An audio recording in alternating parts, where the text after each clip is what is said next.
Hey everybody, happy Wednesday! We thought we'd do something a little bit different today. Not doing a normal vlog, but Universal announced some more news around Halloween Horror Nights today, so we thought we'd take a moment to just hit the pause button and talk about what we know so far and what we think is coming down the pipe. So check it out.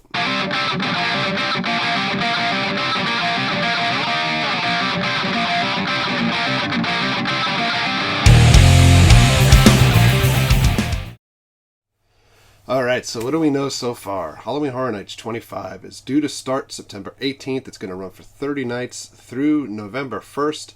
This is the most nights that Halloween Horror Nights has operated. It's become a bigger event every year. This year, they're taking it to a new limit.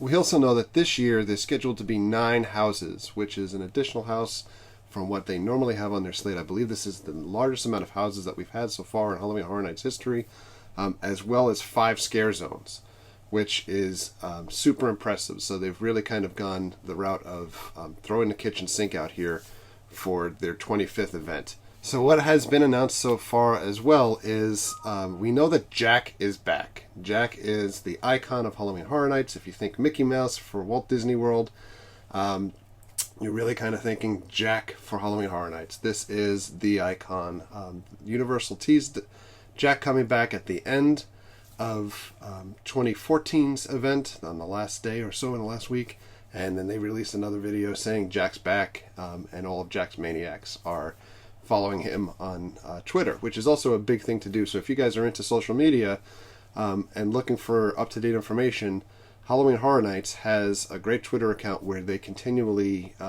engage with their fans online. So I'm going to put the link down below. You guys should definitely be following them for up-to-date information straight from the horse's mouth. So yesterday we also got our first house announcement, which is Freddy vs. Jason. Freddy vs. Jason based off of the movie from a few years back, but also taking an additional twist in that it's going to be an ongoing battle between two of horror's biggest icons, in that it's not necessarily only following the movie, it's also going to have key references back to each of the individual's franchises.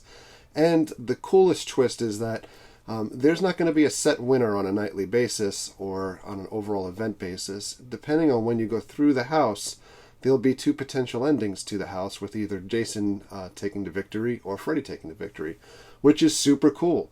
So you get to go from Camp Crystal Lake all the way through Elm Street and through Freddy's Nightmares, which is super phenomenal for a fan of those franchises. The other big piece of information that we got yesterday was pricing around the event. I think this is something that folks were waiting for, right? So we've hit into June. We've only got 3 months to go before the event starts, and folks are starting to want to put away money or plan, how much money is this going to cost me? And we're going to put the link down below to the Halloween Horror Nights website for the pricing pages. And what folks should know is that prices did increase, obviously, year over year. I think the typical price increase ran from 10% on some tickets to 20% on some other ticket packages. A base ticket price for general admission, if you're going one night at this point, is almost $102, which I don't think most folks that go for one night. I mean, maybe I'm wrong here, but if you're going for one night, you might as well look to try to upgrade to something like a VIP or RIP tour, or at least certainly invest in express passes, because the lines do get really, really long during the events. And if you went for one night, you probably would be able to get in maybe 3 to 4 houses at some times, depending on what time you arrive at the event. As always, pass holders get a discount, roughly about 10% or so off of the ticket prices. And what folks should know is also that frequent fear prices were announced as well as frequent fear and express pass combinations, or rush of fear. Those are the passes that we've used year over year, where it allows you multi-day entry into the event, as well as express pass access if you want to add that on or not. What we've purchased historically is Rush of Fear and the express pass, which allows you express pass entry one time per night to each of the houses, as well as the rides that they keep open. And the price for that this year has gone up to $219. So it's a little pricey, depending on how much use you're looking to try to get out of the event itself.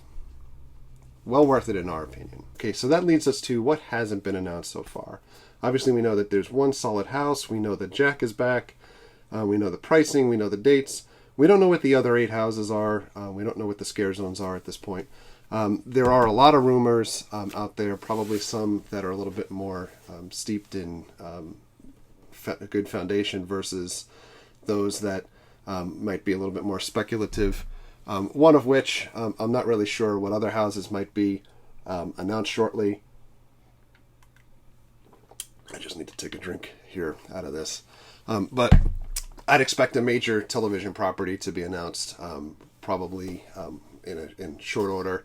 We've also heard a lot of speculation around Universal wanting to celebrate what's worked for them in the past with the event. American Werewolf in London was a great success 2 years ago in Orlando, and then last year out in LA, or Hollywood rather. I think that we potentially could see something along those lines as a revisit to that franchise. Nothing has been announced to that matter, but certainly a lot of rampant rumors online about that. You have to also look at what other properties are out there right now that would be coming in that could potentially be tied in to an IP house that Universal might want to use. One of which might be the Insidious franchise. That could certainly work well in the park, as well as Scream. Those are two that have presence that are coming out now, or a bigger presence coming to the market again in a short matter of time, and certainly could be tied into the Halloween Horror Nights event. I would not be surprised to see either of them arrive as well. And then, what I'd be looking for the event would hopefully be a celebration of what's worked globally with the event over the last 25 years. Maybe kind of like a best of type house. That would certainly work really well. We know that Jack's back. We haven't heard that Jack has a firm place yet within the event. To see him in a house maybe with some other icons from the event, that would certainly be a real big fan favorite as well. Scare zones, I don't really know what to expect for scare zones. Again, maybe icons. What I think worked last year was that during the face-off scare zone, you had an opportunity to stop and take pictures and really kind of actually promote the event, because there were so many photo opportunities when you stopped and used your hashtag HHN25 last year.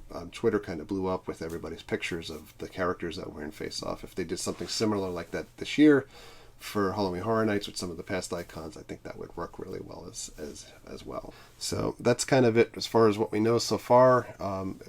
What's been announced, what potentially should be announced. I would expect more announcements coming very shortly. Now that we've got the first house announcement, we've got the pricing structure. We have the icon for the event set.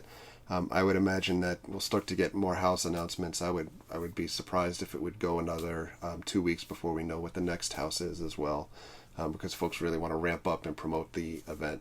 That said, if this hasn't been enough so far to get you energized to want to look at the event, there's certainly going to be more coming. But what you should know is that the folks that have been energized for the event are already booking rooms at a record pace on property at Universal. So I know that a couple of the hotels, what's left are kind of like the more expensive rooms at this point, for the opening weekend at least. And if you're tentatively thinking about coming and wanting to stay at a hotel on site, which is what I would recommend so you can take easy transportation back to your room, I certainly would look to try to book that sooner than later, so that before you get locked out. But in any event, that's all I had for you guys today. Just a little Halloween Horror Nights talk. We're getting really psyched up on this end. Of course, that opening weekend always falls on Mary's birthday, so it's a great birthday present for her, and we're anxiously awaiting September. Not that we want to fast forward through the summer at all, but it's truly an awesome event. We have a lot of Halloween Horror Nights videos from last year, so feel free to scroll all the way back to probably the second or third pages within our videos. And we were at the event pretty much almost every night for the first 3 weeks, and then multiple times after that as well. So we've got some daytime or daylight scare zone videos and some other good stuff. There are no videos in the houses, at least on this page, because that is ground for having your privileges revoked to going to the event. So we're not looking to do that. So, anyhow, that's it. I'm rambling a lot. Thank you for watching. Thank you for all of your likes. Thank you for your comments. Treat others the way you want to be treated. Have a great day. We'll see you guys. No! What are you waiting for? Do it! Just do it! Yes, you can! Just do it!